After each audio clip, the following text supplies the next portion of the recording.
Right now, Todd Bubba Horwitz. He's with BubbaTrading.com, and he's speaking to us direct from the trading floor there at Chicago. And as we take a look at our livestock trade, now yesterday and today we're putting together a couple nice little rallies here in the live cattle trade. Nothing extravagant, mind you, but we are roughly about $1 higher in the live cattle trade right now. June up 95 cents at 117.55 per hundredweight. It's about 60 cents or so away from our high of the day, well off of our low of the day though as well. Meanwhile, on the feeder cattle trade, we'll flip over there. The May contract up $1.13 at 144.38, and that would be about 70 cents off of its low of the day right now. Again, kind of stuck in the middle of the trading range. So anyway, pretty positive action here so far. Technically, are you happy with this cattle movement? Actually, I am, Marlon. I think that you got to watch, if you watch the feeders, the fats, the June, you got to look at 115. I think that's a key level.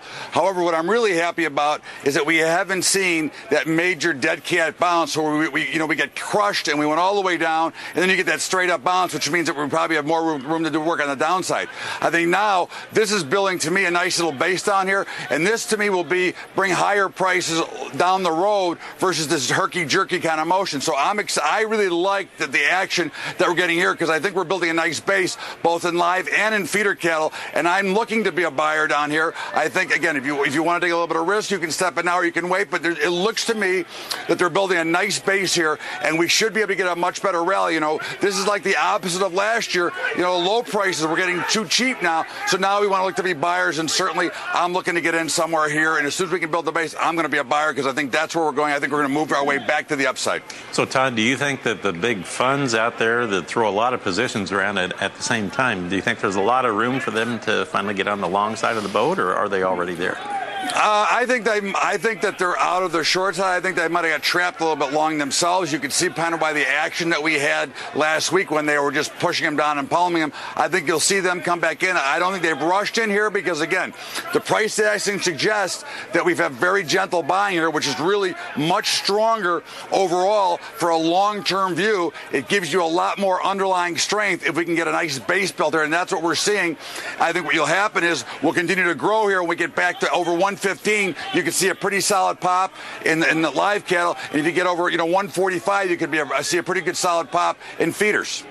Now, looking at the lean hog trade, I was looking at a June chart this morning, and it looks as though on a short-term cycle, like on the hogs, we maybe made a little short-term cycle high a couple days ago, and that we're actually due for a little bit of a correction. Is that what we're seeing here today?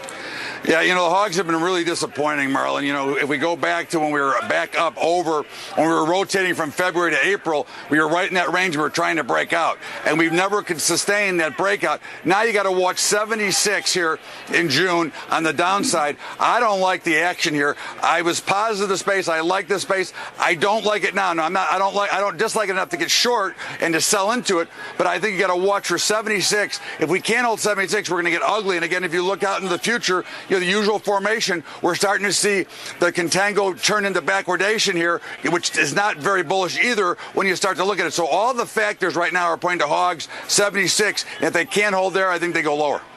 Very interesting stuff. Todd, thanks for the analysis. Good to visit with you once again. Thanks, and if somebody wants more information about some of the information you have to offer, they can find you at BubbaTrading.com, right? Yes, sir. Thank you. Actually, good stuff. Very good stuff. And he puts on webcasts and all sorts of stuff there, Christina. So I'd encourage everybody to check it out. Yeah, you can follow